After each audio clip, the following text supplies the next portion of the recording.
Antarctica. They're opening the abyss. This is coming from BaliInside.com. The headline is The Antarctic Meteorite That Revolutionized Our Understanding of Life in the Universe. Whoa. Then there's a picture. I'm having a hard time believing that this picture is of the actual meteorite, but there's a picture of sort of just a clump of rock sitting in the snow, sort of perfectly positioned. It was launched from Mars and landed in Antarctica. It took a long time to get from the red planet to the freezing plains. A gigantic asteroid smashed with Mars about 17 million years ago, tearing a hole in its side and scattering planetary debris across the solar system.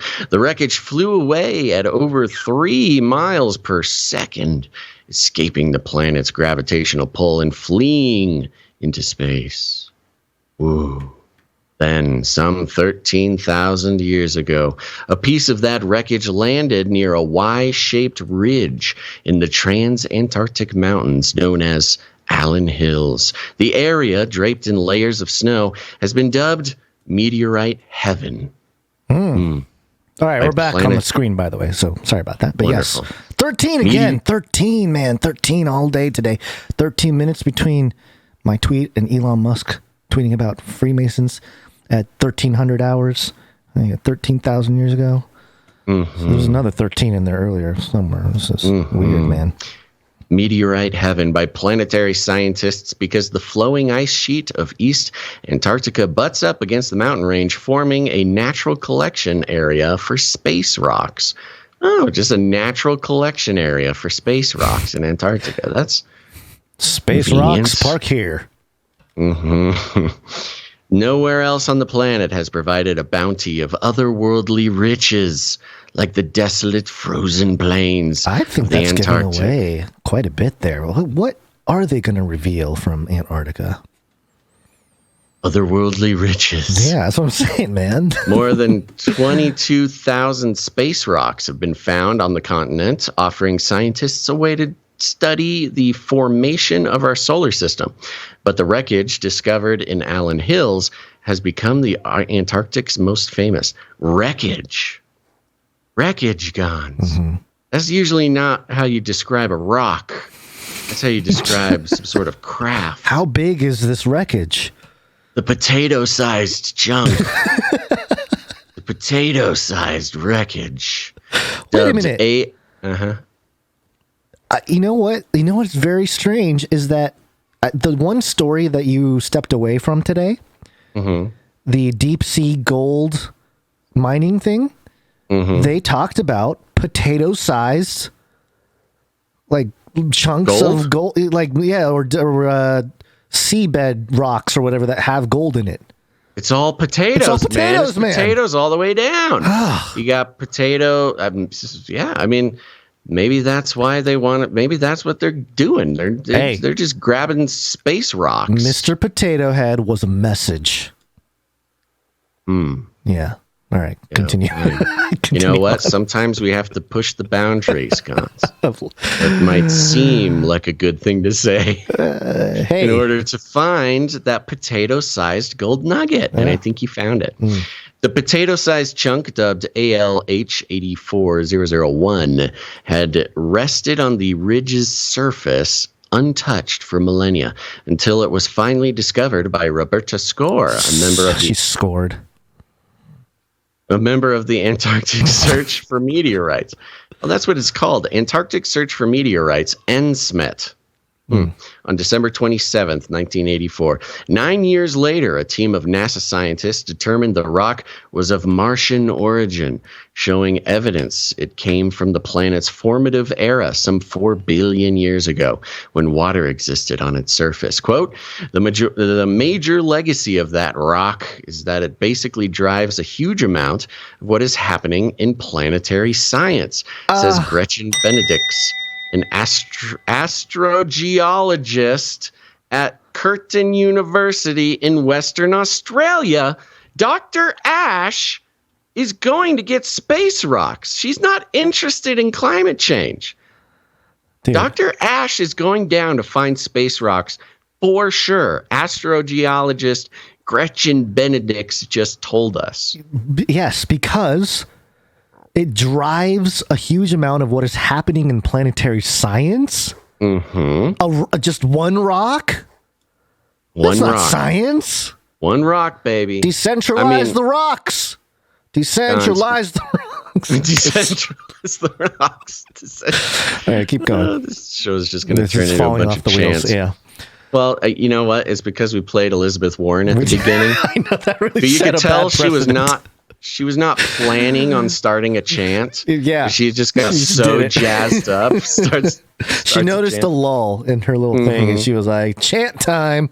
That's what we're gonna do whenever there's a lull in the show. She laid out Decentralize the rocks.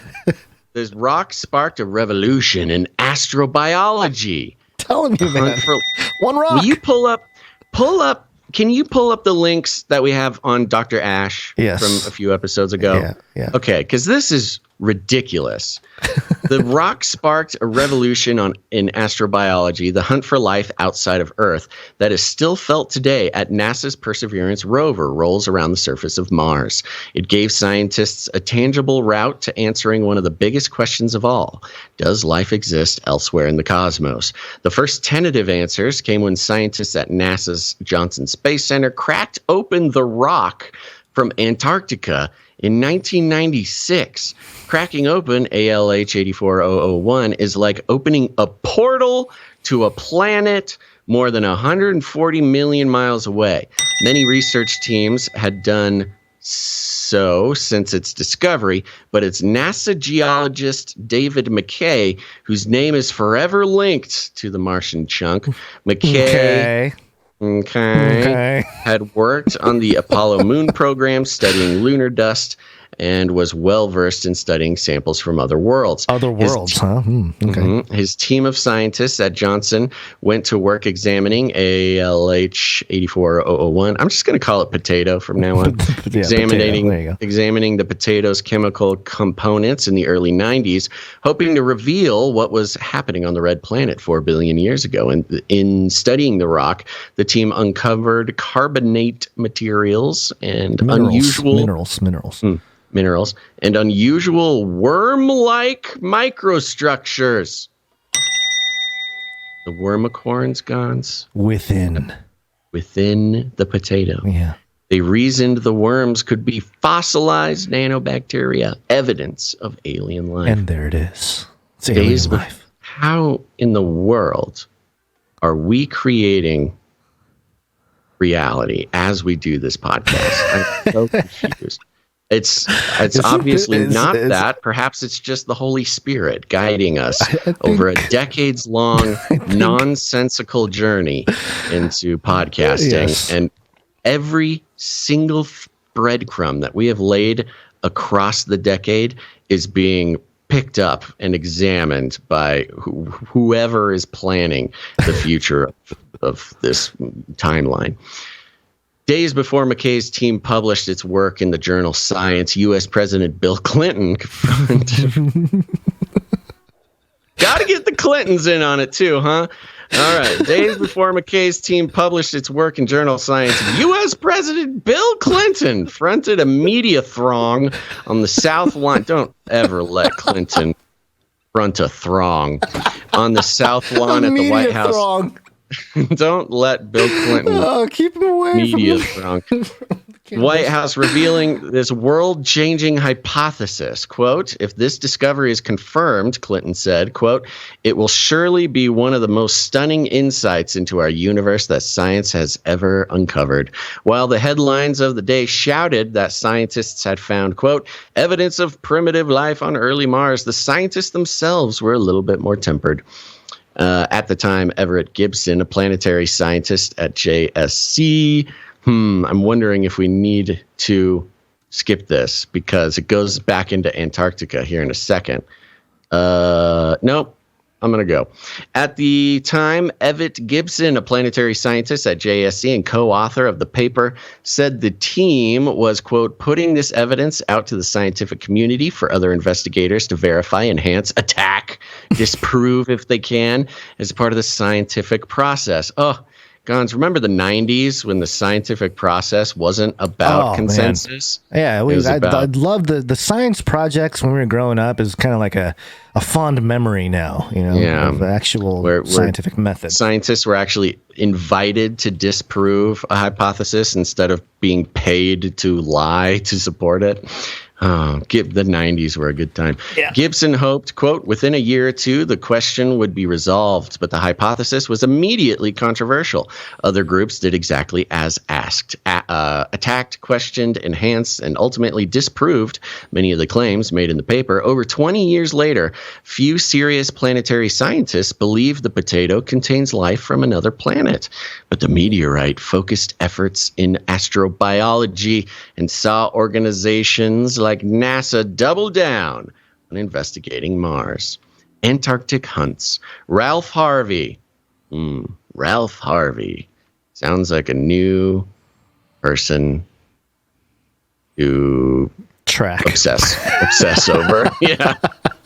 Ralph Harvey was making the 1,200-mile journey from Houston to his mother's house in Wisconsin just as Clinton announced the discovery of potential Martian life in the potato in 1996. Harvey, a geologist who'd only just finished studying samples of the meteorite, had recently completed a stint at NASA's JSC and 4 weeks earlier published a paper trying to explain some of the potato's unusual features. Harvey and co-author Harry McSween, not a real name, hypothesized that the carbonates found within the meteorite may have formed as a result of high temperatures on ancient Mars. The pair's conclusions hadn't garnered a lot of interest from the press, but by the time Harvey reached his parents' house, his mother told him his mother told him the phone had been ringing off the hook. The list went on. He quickly learned that McKay and other scientists in his same building at JSC, some he had shared a wall with, were claiming fossils existed in the potato. Harvey's earlier paper put him at the top of the list of experts to call. Harvey took over the Ansemet project in 1996, leading the hunt for meteorites in Antarctica around the time the potato captivated the world. It put the Antarctic hunt for meteorites on the map. Well, that was a little bit more detail than I was planning on getting into, but I think this explains everything. You have Dr. Ash. Yeah, I have the stuff pulled up if you want. You have those links up? Okay, yeah. So just to confirm, because this clip will also live just sort of on the Clips channel. And for those who maybe have not heard our breakdown of Dr. Ash, let me give a quick review. No actual Antarctic scientists say that climate change is happening in Antarctica. Mainstream media continues to use Antarctica as an example, a victim, rather, of climate change to make points and to give their articles some pizzazz. They are now sending Dr. Ash to finally go find conclusive evidence of climate change down in Antarctica. But Dr. Ash has a strange background, which leads us into this space rock potato Antarctica theory. And can you give us Dr. Ash's background again? Yeah, so she's a PhD and MS in geochemistry from UCLA, BS in Earth System Sciences from University of Arizona. She, in my work as a Center for Dark Energy Biosphere Investigations postdoctoral fellow at Rice University, I use the natural abundance of molecules with more than one rare isotope substitution to explore how microbial metabolisms contribute to global biogeochemical cycles. My work takes me So to she's a dark energy researcher. dark energy biosphere investigations postdoctoral fellow. Yeah. Yes, and there's more. Yeah. My work takes me She's an to astrobiologist. Yeah, my work takes me to sea as an oceanographer, and while at Rice, I sailed to the Ross Sea off the coast of Antarctica as a member of the International Ocean Discovery Program's 374th expedition. I next sailed to Gulf of California to study methane. As an interdisciplinary researcher, my work meets at the intersection of chemistry, geology, and astrobiology. Being a Rice Academy Fellow will expand my view even further, and I will look forward to interacting with members of Rice's community. Yes, this was her bio she wrote. Yeah. Outside of science, I enjoy spending time with my husband and dog, drinking coffee, gardening, and all right, knitting. so this astrobiologist, dark energy researcher is the person that they are sending down to Antarctica to finally find definitive proof that the climate change is destroying the Great White Desert. And it just seemed weird, seemed suspicious. And we postulated in our silly way that we do, Gonz, that perhaps something more is going on. And it turns out that Antarctica might be the perfect place for an astrobiologist and dark energy researcher to go, in the name of climate change, do some super secret stuff. And this is definitely what's going to happen. We need some contacts down in Antarctica. We need to infiltrate Dr. Ash's mission, and we need to recover the Evercube before it falls into the hands of the lizard people. I was going to say they need to be the only ones who can have access to the portal inside these meteorites, apparently. And the connection between these meteorites and the gold nuggets, the gold resources, quite possibly, space rocks. Which means not only is the, Dr. Ash going down to secure whatever, dark energy Evercube portal stone or whatever, but also fits in to the Great Reset resource management of Antarctica. There's an economic side to the mission as well. Because if she can, figure out how to categorize these highly valuable space rocks as some sort of, protected thing, keep the Chinese away from it, then we can secure the resources for the good old US of A, baby. I'm trying to find the passage. Maybe someone in the chat could help me. But there's follow the money. I think it's an Acts, but it could be in Ephesians, where Paul is talking about they gave it a name of a goddess, but it was basically like a meteorite or something that came down from heaven, and the pagans were worshiping it, as sort of a god from the sky kind of thing. Yeah. But I'm trying to remember the passage, and I'm struggling to find it. But my brain isn't working really well today, so that's probably part of working. it. Our whole life isn't working, which is fine because we're at the end of the show. So this is wonderful. Well, that's a finally reference. made it. You can. That's a reference. Somebody can track it down for us. I'm trying. Surely there will be another story about how everything we've ever said about Antarctica is 100% true. And we'll just pick it up next episode.